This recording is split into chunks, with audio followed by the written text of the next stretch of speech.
तो नमस्कार प्रणाम स्वागत बाटे आप सबके राइटर बागी भाई के चैनल पर। आज उपस्थित बानी भैया हुआ सबके बीच में लेके एकदम नया ठेठ देहाती भोजपुरी लोकगीत।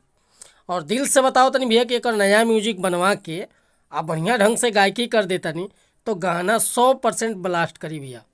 बहुत बढ़िया मैटर लिखले बनी। तो चलिए देर ना करते हुए मैटर के शुरुआत कल जा कि कैसे गावे के बा, का एकर धुन बा, कैसे कंपोज के लिए बनी।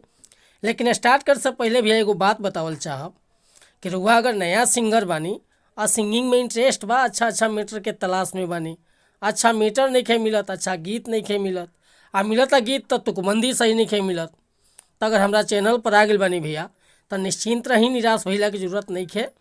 रहुआ जैसन भी मीटर चाहत होखब लिखवावे के, चाहे हिंदी में या चाहे भोजपुरी में, बिल्कुल उचित चार्ज पर हुआ के मस्त मीटर मिली भैया। मीटर में कोनो प्रकार के शिकायत ना मिली। चाहे लोकगीत, सैड सॉन्ग, लव सॉन्ग, रंगदारी सॉन्ग, चाहे देवी गीत, छठ गीत, पारंपरिक सीजनली कोनो गाना रुआ लिखवावे के बा, बेहिचक संपर्क कर सकिले भैया। बिल्कुल उचित चार्ज पर हुआ के मस्त मीटर मिली और मस्त म्यूजिक मिली भैया। ठीक बटे।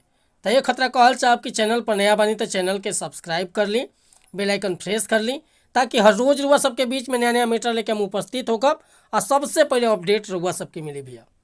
आज के मीटर एकदम वाकई गर्दा करे वाला मीटर बाटे। देखी कैसे गावे के बाटे। एक के मेल चाहे फीमेल केहू भी गा सकता भैया।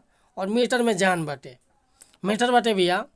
अरे छोड़ के बोलमुआ आइल बावे नासिक, होवे बड़ा की रकेटे के आशिक। सुनो तारू कि छोड़ के बोलमुआ आइल बावे नासिक, होवे बड़ा की रकेटे के आशिक।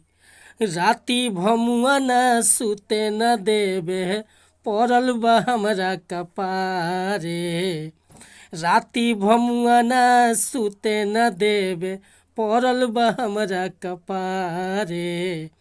आ खाली छक्का पोछा का मारे, बाल भेजे बाउंड्री किनारे। खाली छक्का पोछा का मारे, बाल भेजे बाउंड्री किनारे। खाली छक्का पोछा का मारे। तो उम्मीद करता नहीं भैया ये मुखड़ा रुआ समन के अच्छा लागल होई। अगर ये मुखड़ा फुल गीत लिखवावे के चाहता नहीं तो बिल्कुल उचित चार्ज पर हुआ कि गाना व्हाट्सअप के जरिए मिल जाए। हमारा व्हाट्सअप नंबर बाटे 8874473128।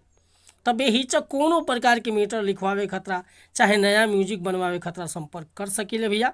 मिला तनी फिर से अगला वीडियो में कुछ नया गाना के साथ। तब तक के लिए वह सब सन्मति चाहता नहीं।